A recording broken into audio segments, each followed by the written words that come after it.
ദൈവത്തിന് സ്തോത്രം. ഈ പ്രഭാതത്തിലും പ്രാർത്ഥനയോടെ ദൈവസന്നിധിയിലായിരിക്കുന്ന ഏവർക്കും പ്രഭാത മന്നയിലേക്ക് സ്വാഗതം. യോനാ പ്രവാചകന്റെ പുസ്തകം 3-ാം അധ്യായം 10-ാം വാക്യം വായിക്കുന്നു. യോന 3:10. അവർ ദുർമാർഗം വിട്ടുതിരിഞ്ഞു എന്ന് ദൈവം അവരുടെ പ്രവർത്തികളാൽ കണ്ടപ്പോൾ താൻ അവർക്ക് വരുത്തും എന്നരുളി ചെയ്തിരുന്ന അനർത്ഥത്തെക്കുറിച്ച് ദൈവം അനുതപിച്ച് അത് വരുത്തിയതുമില്ല. പ്രിയരെ, ഈ തിരുവചനത്തിന്റെ നന്മ പ്രാപിക്കേണ്ടതിന് ദൈവം നമ്മെ സഹായിക്കട്ടെ. 4 അധ്യായങ്ങളുള്ള ഒരു ചെറിയ പ്രവചന പുസ്തകമാണ് യോനാ പ്രവാചകന്റെ പുസ്തകം. യോനയുടെ പ്രസംഗങ്ങളും ആലോചനയും നിനവയിലെ ജനം തങ്ങളിലേക്ക് തിരിഞ്ഞു നോക്കുവാൻ, ദുർമാർഗം വിട്ടു തിരിയുവാൻ ഇടയായി തീർന്നു എന്ന് തിരുവചനം എഴുതിയിരിക്കുന്നു. അങ്ങനെയാണെങ്കിൽ നമ്മൾ കേൾക്കുന്ന ഓരോ ദൈവാലോചനകളും തിരുവചന ശുശ്രൂഷകളും നമ്മുടെ ജീവിതത്തെ പരിശോധിക്കുവാൻ, ജീവിതത്തിലേക്ക് തിരിഞ്ഞു നോക്കുവാൻ, വിട്ടുകളയേണ്ടത് വിട്ടുകളയുവാൻ, അത് പ്രവർത്തികളിലൂടെ വെളിപ്പെടുവാൻ ഇടയായി തീർന്നാൽ വലിയ ദൈവപ്രവൃത്തികൾ ജീവിതത്തിൽ വെളിപ്പെടുവാനിടയായി തീരും. 3-ാം അധ്യായം 6-ാം വാക്യം വായിക്കുമ്പോൾ എഴുതിയിരിക്കുന്നത്, വർത്തമാനം നിനവയെ രാജാവിന്റെ അടുക്കൽ എത്തിയാറേ അവൻ സിംഹാസനത്തിൽ നിന്ന് എഴുന്നേറ്റ് രാജവസ്ത്രം നീക്കി വെച്ച് രട്ട് പുതച്ച് വെണ്ണീരിൽ ഇരുന്നു. നമുക്കറിയാം, തിരുവചനത്തിലെ ഒരു പ്രാർത്ഥനാ രീതിയാണ് രട്ട് ധരിച്ച് പ്രാർത്ഥിക്കുക. മാർദ്ദവമേറിയ ചണവസ്ത്രം ധരിച്ചുകൊണ്ട് തങ്ങളെ തന്നെ താഴ്ത്തി പ്രാർത്ഥിക്കുന്ന പ്രാർത്ഥനാ രീതിയാണ് രട്ടുടുത്ത് പ്രാർത്ഥിക്കുക എന്നുള്ളത്. ഭയങ്കരമായ ഹൃദയവേദനയും അനുതാപവും ഒക്കെ ഒരു മനുഷ്യന്റെ ജീവിതത്തിൽ വരുമ്പോൾ പഴയ നിയമത്തിനകത്ത് രട്ട് ധരിച്ച് പ്രാർത്ഥിക്കുന്ന അനേകരെ തിരുവചനത്തിനകത്ത് കാണുവാനായി കഴിയും.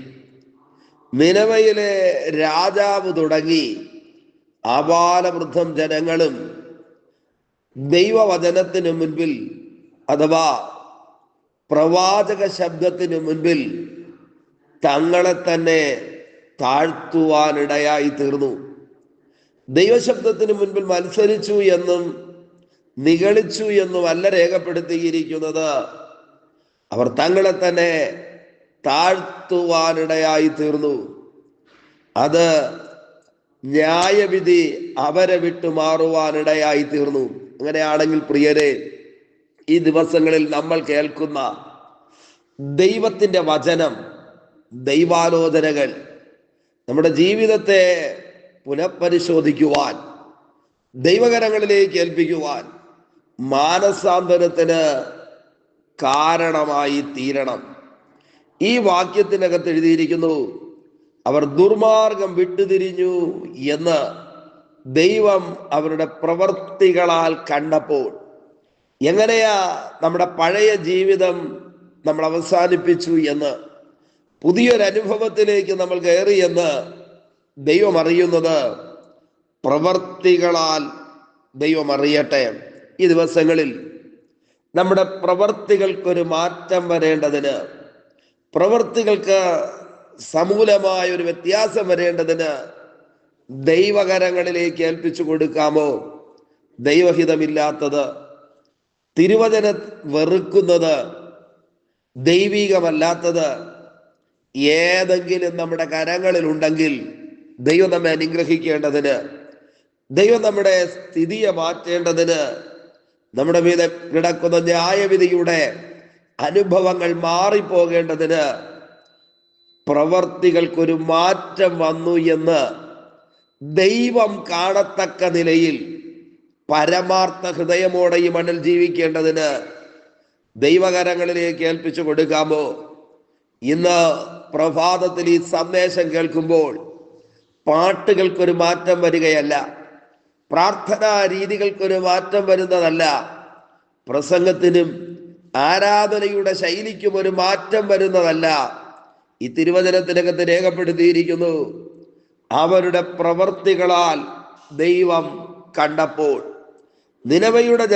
നിനവയിലെ ജനത്തിന്റെ പ്രവൃത്തി ദൈവകോപം വിളിച്ചു വരുത്തേണ്ടതിന്, ശാപം വിളിച്ചു വരുത്തേണ്ടതിന്, അവർ ന്യായവിധിയിലേക്ക് കടന്നു പോകേണ്ടതിന് കാരണമായി തീർന്നു എങ്കിൽ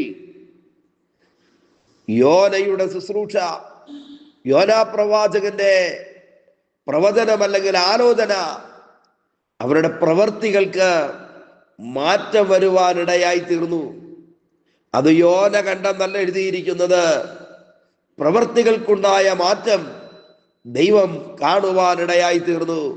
പ്രിയരെ, ദൈവം കാണത്തക്ക നിലയിൽ, ദൈവം അറിയത്തക്ക നിലയിൽ സമൂലമായൊരു മാറ്റം നമ്മുടെ ജീവിതയാത്രയിൽ വെളിപ്പെടുന്ന അനുഗ്രഹിക്കപ്പെട്ട വിലയേറിയ ഒരു പ്രഭാതമായി തീരട്ടെ. എന്താ ഗുണമുണ്ടായത്? അവരുടെ പ്രവർത്തികൾക്കൊരു മാറ്റമുണ്ടായപ്പോൾ വരുത്തും എന്നരുളി ചെയ്തിരുന്ന അനർത്ഥത്തെ കുറിച്ച് ദൈവം അനുതപിച്ചു. അവരുടെ മീതെ മഴ പോലെ പെയ്തിറങ്ങുവാനിരുന്ന ന്യായവിധിയെ കുറിച്ച്, അല്ലെങ്കിൽ പ്രവാചകൻ പറഞ്ഞ പ്രവചന ശബ്ദത്തെ കുറിച്ച് ദൈവം തന്നെ അനുതപിക്കുവാനിടയായി തീർന്നു. അടുത്ത പദം എഴുതിയിരിക്കുന്നത്, അത് വരുത്തിയതുമില്ല. അങ്ങനെയാണെങ്കിൽ പ്രവൃത്തികളിൽ ഉണ്ടാകുന്ന മാറ്റം, ചില ന്യായവിധികൾ, ചില അനർത്ഥങ്ങൾ, ചില പ്രതിസന്ധികൾ ജീവിതത്തിൽ നിന്ന് മാറിപ്പോകുവാൻ ഇടയായി തീരും. ഈ രാവിലെ ഈ സന്ദേശം കേട്ടുകൊണ്ട് ഒരു നല്ല തീരുമാനമെടുക്കുവാൻ, പ്രവൃത്തികളിൽ സമൂലമായ ഒരു മാറ്റം വരുത്തേണ്ടതിന് ദൈവകരങ്ങളിലേക്ക് ഏൽപ്പിക്കുവാൻ, അത് വിടുതലിന് കാരണമായി തീരുവാൻ ഇടയായി തീരട്ടെ. ഒരിക്കൽ കൂടെ ഞാൻ ആവർത്തിക്കാം, നിനവയിലെ ജനത്തെ ഉന്മൂലനാശം ചെയ്യേണ്ടതിന് ദൈവം പ്രവാചകനെ അയച്ച തന്റെ ശബ്ദം കേൾപ്പിക്കുവാനിടയായി തീർന്നു. ആ ദൈവശബ്ദത്തിന്റെ മുൻപിൽ അവർ കരഞ്ഞു എന്നല്ല, അവർ സമർപ്പിച്ചു എന്നല്ല തിരുവചനം എഴുതിയിരിക്കുന്നത്. ആ ദൈവ ശബ്ദത്തിന്റെ മുൻപിൽ അവരുടെ പ്രവൃത്തികൾക്ക് വലിയ മാറ്റമുണ്ടായി. അങ്ങനെയാണെങ്കിൽ പ്രിയരെ, ഈ ദിവസങ്ങളിൽ നമ്മുടെ പ്രവൃത്തികളിൽ ഒരു മാറ്റമുണ്ടാകുന്നത് കാണുന്നൊരു ദൈവമുണ്ട്. ലോകം അംഗീകരിച്ചാലും അംഗീകരിച്ചില്ലെങ്കിലും, മറ്റുള്ളവർ കണ്ടാലും കണ്ടില്ല എങ്കിലും, പ്രവൃത്തികളിൽ വരുന്ന മാറ്റം അറിയുകയും അംഗീകരിക്കുകയും ചെയ്യുന്നൊരു ദൈവമുണ്ട്. തിരുവചനം എഴുതിയിരിക്കുന്നു, ദൈവം അത് കണ്ടപ്പോൾ ആമേൻ അനർത്ഥങ്ങളെ കുറിച്ച് അനുതപിച്ചിട്ട് ആ അനർത്ഥങ്ങളെ അവരുടെ ജീവിതത്തിൽ നിന്ന് മാറ്റുവാനിടയായി തീർന്നു. അങ്ങനെയാണെങ്കിൽ നിശ്ചയമായിട്ടും വലിയ ദൈവപ്രവൃത്തികൾ ജീവിതത്തിൽ വെളിപ്പെടുന്ന നല്ല ദിവസങ്ങളെ ദൈവം നമ്മുടെ ജീവിതത്തിൽ നൽകി തരട്ടെ. ഒരിക്കൽ കൂടെ ഞാൻ പറഞ്ഞ് അവസാനിപ്പിക്കാം, അവരുടെ പ്രവൃത്തികളെ ദൈവം കണ്ടു. അതുകൊണ്ട് ആ പ്രവൃത്തികളിൽ വന്ന മാറ്റം കണ്ട ദൈവം അവരുടെ ജീവിതത്തിൽ വരുവാനുള്ള ന്യായവിധികളെ അവരിൽ നിന്ന് അകറ്റിക്കളയുവാനിടയായി തീർന്നു.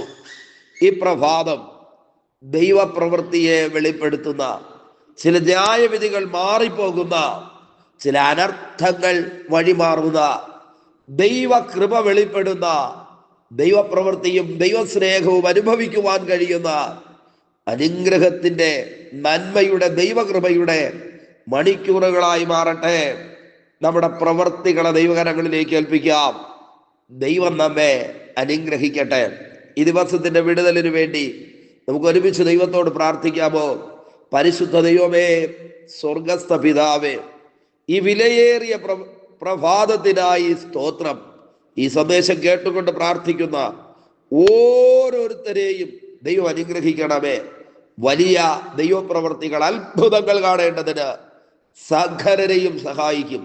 കൃപ ഓരോരുത്തരോടും കൂടെ ഇരിക്കട്ടെ. ദൈവിക പ്രവർത്തികൾ വെളിപ്പെടുന്ന നല്ല ദിവസമാക്കി തീർക്കും. അധികാരമുള്ള യേശുവിന്റെ നാമത്തിൽ പിതാവേ, ആമേൻ. ആമേൻ. Okay, God bless you. ദൈവമായ കർത്താവ് എല്ലാവരെയും ധാരാളമായി അനുഗ്രഹിക്കട്ടെ. ആമേൻ, ആമേൻ.